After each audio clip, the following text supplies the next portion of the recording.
It's a privilege to welcome back Mr. Pugazhenthy, Executive Director, ILZDA, and past President, IIM, a respected voice in non-ferrous metals space and a familiar face at our webinars. His insights continue to add depth and clarity to the market discussions, and we are delighted to have him with us again today. He will enlighten us on lead and its markets in India. Over to you, Mr. Pug. Thank you. Yes, he's here. He's Panga, there. welcome. Welcome. Welcome, Mr. Pug. Okay, thank you very much, Beenaji and Chandru. Good morning. It's always a pleasure to join both of you. A month ago, you had organized a webinar on zinc, and today we are doing on lead.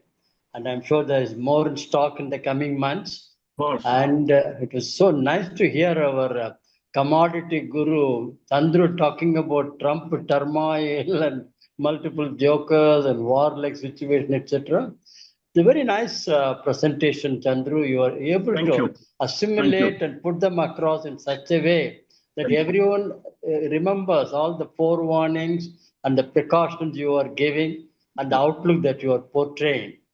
And with that, I'm going to take forward to the Indian scenario, and then I'm going to be followed by some more speakers, including one from Lisbon International Lead Study Group. And before I start, I should tell you, Mark Stevenson, who is the man behind the Asian Battery Conference and International Secondary Lead Conference, yesterday he sent me a message, nice message, that he's very happy that Indians are joining together on a Saturday forenoon to talk about lead and its markets, global outlook, etc. And he says we should talk more and more among the student community, the industry, the regulators, so that the awareness creation continues as an effort. But otherwise, they will all think lead is a hazardous material, a dangerous material, etc. So he mentions that, and I'm sure we'll continue this. And many of us are going to be there in the Asian Battery Conference and Recycle 100 in Malaysia, beginning of September. In fact, that event is largely attended by Indians every time. It's always held in Southeast Asia once in 2 years. And you see a great number of Indians, both in the battery event and also in the recycling event. And today, we've been hearing about lithium after the advent of electric vehicles. But lead is a prehistoric material. Ancient Greeks used to use them in plumbing pipes. That's why the name plumbum for lead, and also the symbol is PB. That's how the name has come, plumbum, PB, etc. So it's a prehistoric material. And in the 60s, 70s, 80s, I remember India was importing lead, and maybe we may be making few number of lead batteries, some amount of lead going in cable sheathing, etc. But today the scenario has completely changed. Today India is a large lead producer and consumer. We are producing around 8 lakh tons of secondary lead every year, and it is increasing year after year after year because we are consuming more. Every 2-3 years, the lead battery comes for recycling, and we are recycling, recycling, and reusing. So we are totally dependent on domestic production, domestic consumption, and domestic recycling. That's the beauty. To some extent, we are importing lead, for instance, RML, remelted lead, or maybe battery plates, etc. Some companies have got the import permission, and they are able to use it so that they have both domestic inputs as well as the imported inputs. But by and large, it's all totally indigenous material.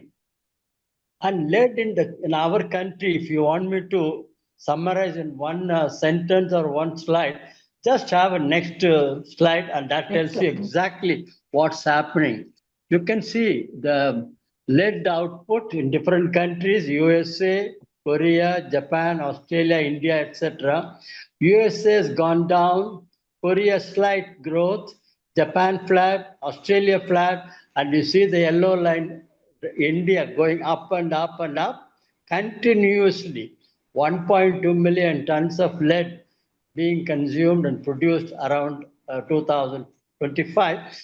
See the beauty of Indian cow. It's going exponentially while others are all up and down. So that's the summary I would say about lead market in this country. Quantity I told you 1.2 and steady growth all along from the previous years.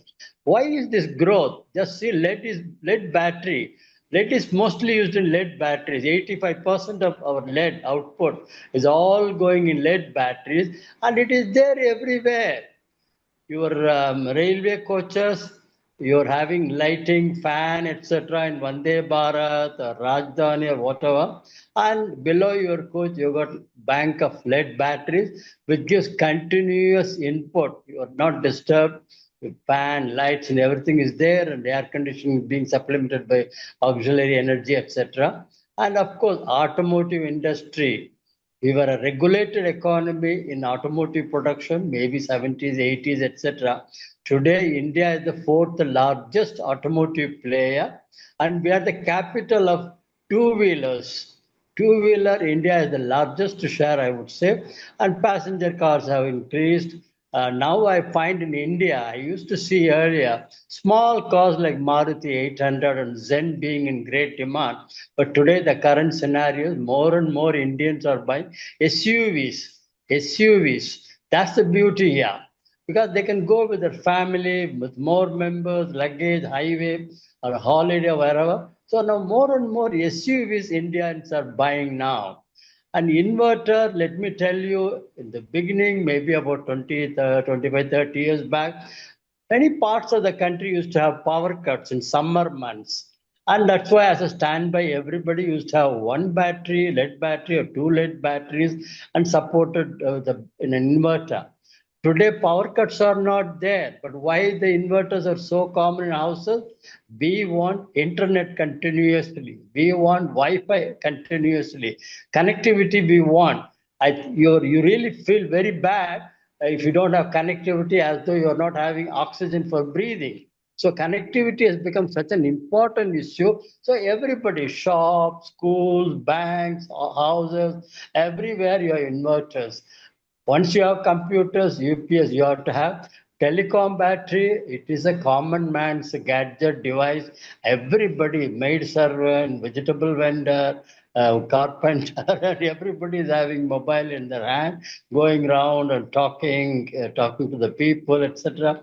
Telecom is a huge growth. 5G, maybe we will go into 6G also, and that put this telecom growth everywhere. Telecom tower, you will see an air-conditioned cabin in which you will have huge number of lead batteries to give power continuously to the telecom tower.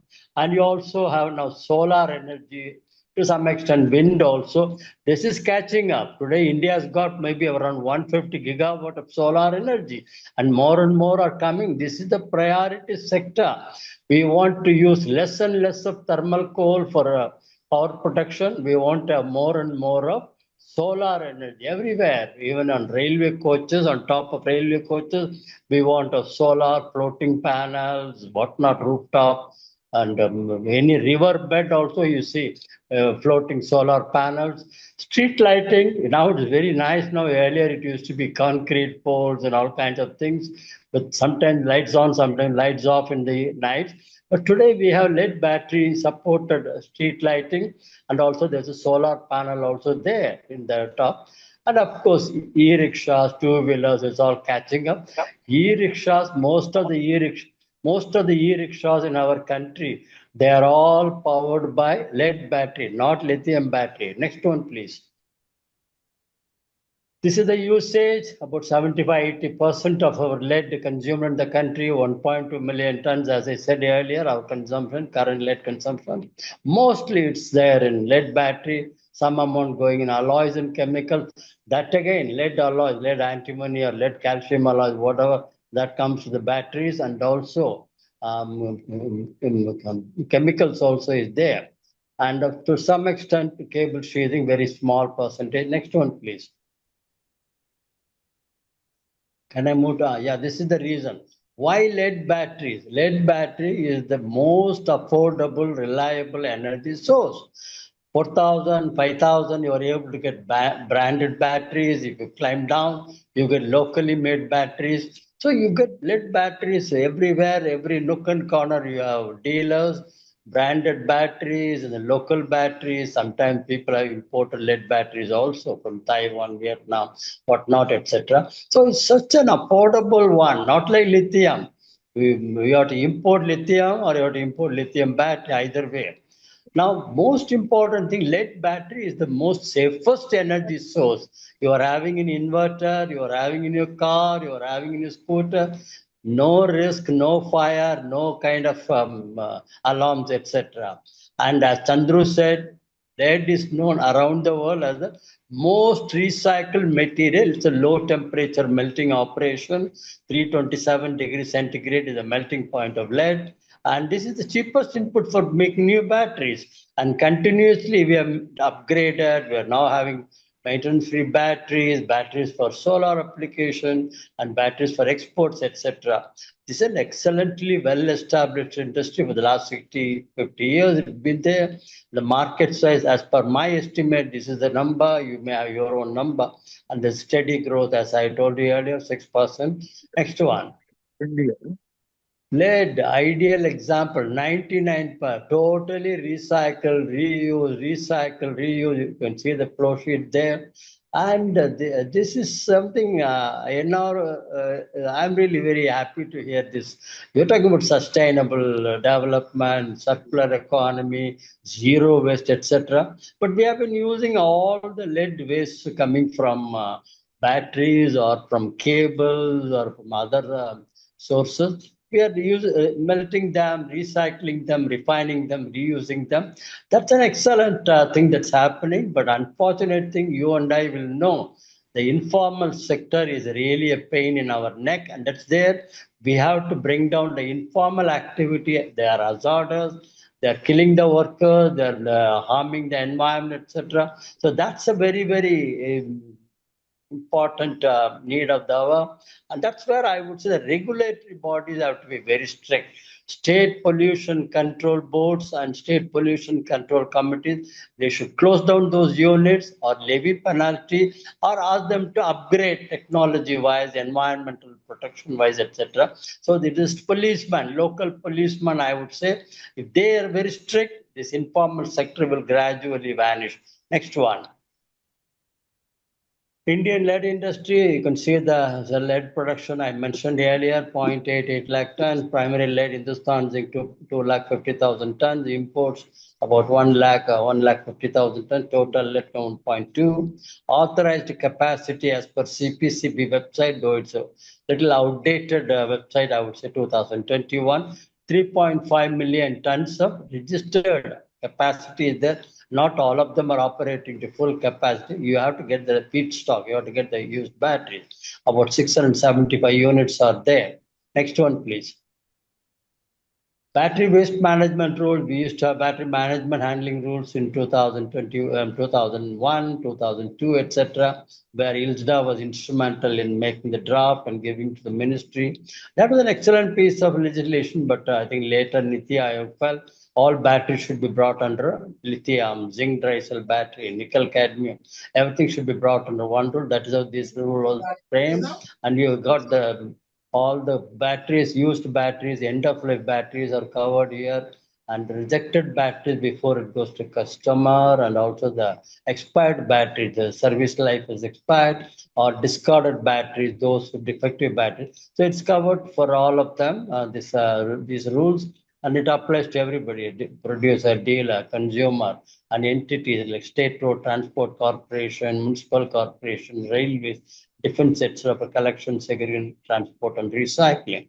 And batteries are exempted or from the space sector and defense sector. Next one. So role of producer in this EPR is the main thrust here, and here we want all batteries to be recycled and refurbished. No battery should be sent for land filling or incinerator, etc. And then we have to meet collection rates, recycling rates, and refurbishing targets, etc. And the EPR, they have to do online registered CPCB and get an EPR certificate. And periodically, this registration is not a one-time forever.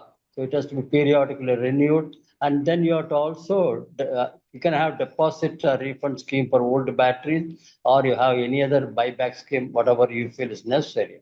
And the annual returns have to be filed every 30th of June with CPCB, and the batteries have to be properly labeled, and the proper warnings, etc., should be there. Next one, please. These are the battery collection targets you can see for automotive, industrial, and also four-wheeler electric, two and three-wheeler electric. These are the targets specified by them, by which we should have 100% collection target. So enough time has been given. The manufacturers, dealers, they have to make very earnest attempt to collect the batteries back. Next one. The imperative action, we want best practice in lead recycling. Informal, this polluting activity, this has to be curbed. This has to be removed from the scenario. Mandir Bhatti, we used to hear maybe earlier. I think no longer we should have this kind of a very, these are all, they are not leak-proof battery furnaces, I would say.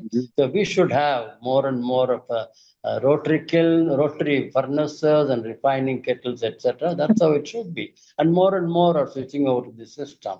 And then all the battery dealers from where the battery gets leaked or there's a siphon to informal sector, all battery recyclers should be registered with the local state pollution control board, and they should be monitored where the old battery is going. Whether it's going to the registered guys or they're going to informal sector. And then whoever has been registered, when periodically every state should audit them, whether they're following or only at one time they followed and got the registration and thereafter they do whatever they like. That's not on. We have to be very cautious with these guys. They have to follow regularly for all times to come. And lead battery manufacturers should see that the dealers also follow all the environmental regulation for collection, recycling, reuse, etc. And I personally feel in India, we got all kinds of capacities for lead recycling.